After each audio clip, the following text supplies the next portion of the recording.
sarap putulin yung niya. Alam niyo yung ganun, yung gusto mo nang putulin yung niya, talagang putulin mo na talaga.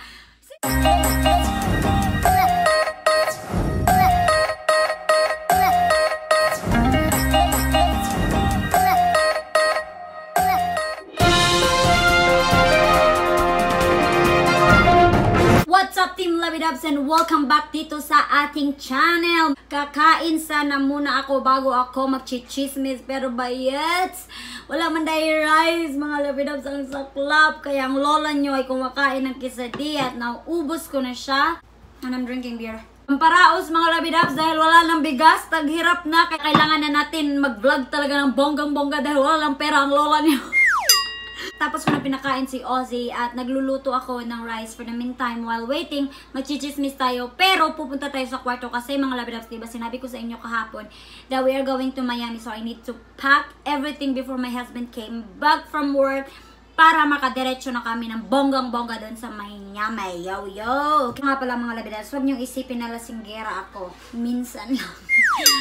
Parang tubig na to mga Labidabs. Alam nyo na, mayaman naman tayo, kaya beer tayo, hindi tayo magtutubig. Eto. Mga Labidabs, malapit na siyang maloto. Yo, yo, yo. Kailangan na lang nating maghintay ng konting oras. Mga Labidabs, kailangan ko muna itong tapusin bago tayo magchismis, okay? Ito sana ako magchichismis habang, you know, nag-iimpake, pero si Ozzy ay hindi pinapakawalan itong phone ko. Arrow, good boy. Arrow. Ayun. Kaya tatapusin ko lang muna to. Tapos, babalik ako sa kusina at doon tayo magchichismis ng bonggang-bongga. Kasi nga naman mga Labidabs nakin. Tingin yung anak ko, dinidisturbo ako. Naaabot niya kasi yung tripod. Kaya palagi niyang ginaganon-ganon, pinipindot-pindot. Kaya di ako makapag-vlog kapag ganito. Okay mga Labidabs, I'll see you in a while.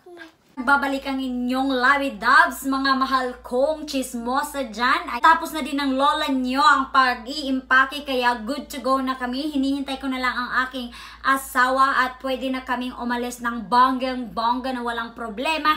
Pero bago ang lahat at bago kami makaalis mga Labidabs, kailangan ko muna itong may upload. At kailangan muna natin itong pagchismisan dahil hindi pwede na hindi natin ito pag-usapan dahil naiinis ako, naiirata ako, at nanggagalaiti ang lola nyo. At bago nga pala natin to talakayin mga Labidabs, gusto ko lang isalute ng bonggang-bongga ang team ni Papa Rafi Tulfo sa aksyonan talaga na bonggang-bongga, agad na na-rescue talaga ang bata.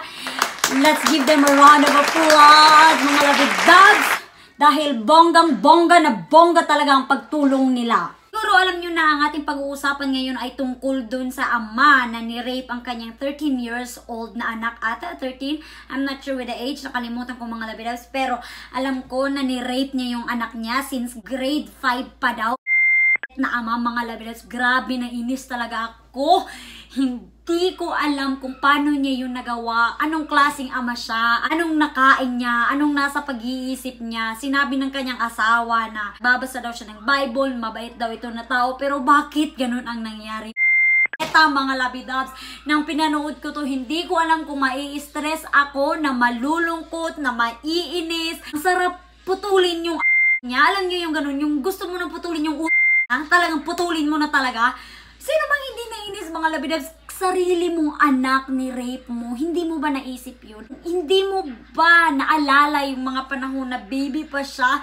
My God, ikaw nag-alaga, nag-change ng diaper and everything, tapos pagkalaki ganyan, re-rapin mo lang siya. Ikaw ang kumuha ng pagkababae ng anak mo. Sus Maria, ni mo nga lalaki ka. Dami ko na agad nasabi dahil grabe, nainis talaga ako ng bonggang-bongga sa lalaking yun. I'm sure hindi lang ako ang nainis and I'm sure hindi lang ako ang gustong may gawin sa lalaking yun ha. In fairness ha, yung ina ng bata, my God, grabe. Saludo ako sa kanya. Siguro I think, reason na parang hindi na siya masyadong nakapang, you know, yung parang gusto mong saktan yung asawa mo, siguro the reason na hindi na siya masyadong nakareact dahil of course, nasa abroad pa siya, grabe na yung iyak niya, nawala na lahat. Sabi nga niya, diba, wasak na ang puso niya. So, alam niyo yung nararamdaman mo, pag wasak yung dito mo, parang hindi ka na makagalaw. But, my God, mga Labidabs, habang pinapanood ko yun, yung nasa presinto gani, na umiiyak lang siya. Sinasabi niya, bakit mo yun nagawa sa anak mo? Yung mga ganun-ganun na ako ang nanonood na umiiyak na parang ako yung gustong suntukin at sabunutan yung lalaki pero hindi ko magawa. But thank God. Sa Sister Bayot nang umaksyon ang sister, dun na ako talaga na sige pa sus mga labidabs, kung ako ang ina ng bata, Ginoo ko, hindi ko alam mga labidabs, hindi ko alam kung anong magagawa ko dun sa tatay.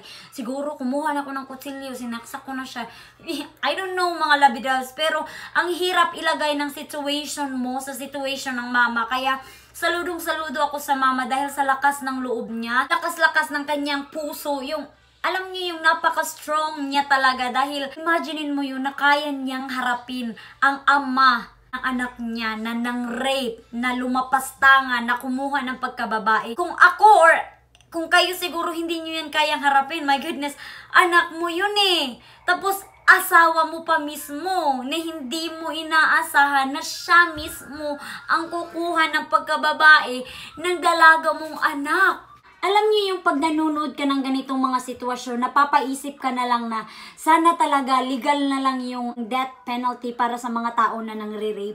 Dahil nakakairita, hindi mo ma-express yung word na gusto mong ilabas. Hindi lang yung nakakairita na word, kung may more than pa sa salitang nakakairita, nakakainis, nakakapanggalaiti.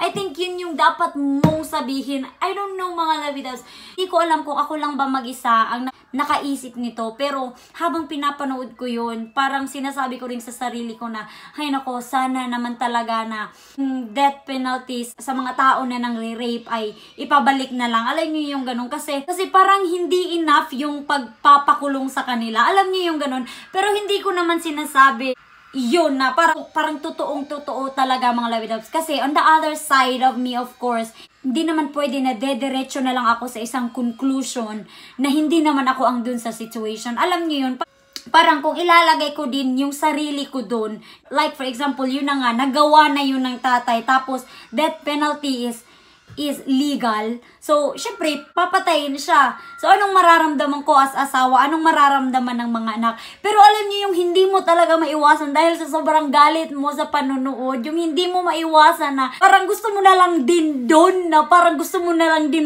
makisabunot sa kapatid, gusto mo na lang din makipagsuntukan doon sa lalaki, parang gusto mo na lang din siyang sakta ng bonggang-bongga. Alam ko, hindi lang ako nag-iisa mga labidabs. Alam ko na hindi lang ako ang gustong may gawin sa lalaki, sa ama, di ba?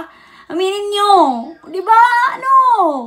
Pero mga labidabs, I am so happy na napagdesisyonan ng nanay na ipagpatuloy na lang ang pagsampa ng kaso sa kanyang asawa kahit na ayaw na ng anak niya, kasi nga yung anak niya is parang sobra yung pagmamahal sa ama nga, diba? Ayaw din siguro ng anak niya na mawala ng respeto yung dalawa niyang kapatid sa papa nila, kasi nga nakikita nila as a good father, a good provider, na ginagawang lahat, Bible story and everything.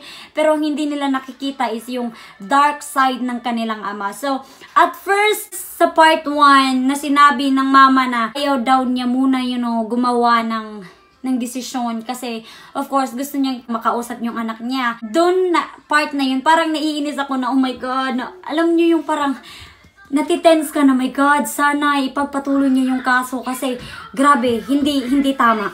Yun na nga, natapos na rin ang kanilang issue, kaya I am so happy sa resulta ng kanilang pagtulong. Sino ba naman ang hindi? Na-rescue yung bata, yung mama nakauwi, and I really hope na makamtan nila yung hustisya na dapat talaga makamtan nila. Labidabs, hanggang dito na lang ang ating kaetsyusan at chismisan today. Thank you so much sa always pagbigay sa akin ng positive comments and positive feedback sa ating YouTube channel, Yo.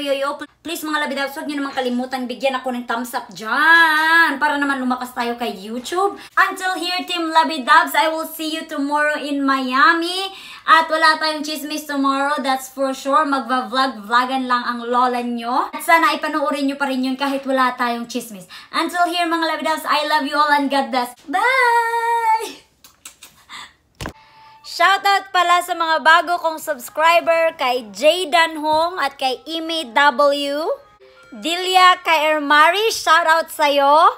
To my cousin Lot Kulot na nasa Manila, hello, shoutout sa'yo. Shoutout din kay Jami na aking estudyante dati. Thank you for watching my vlog, langga. At kay Mary Jocelyn Crisanto, Sisi, shoutout sa'yo. Ingat ka dyan kung saan ka mang sulok ng mundo nagtatrabaho as OFW. Ingat ka dyan. And thank you sa pag-watch ng vlog ng lola mo. At kay Cloud Jan Cloud, thank you so much and God bless everyone. Bye!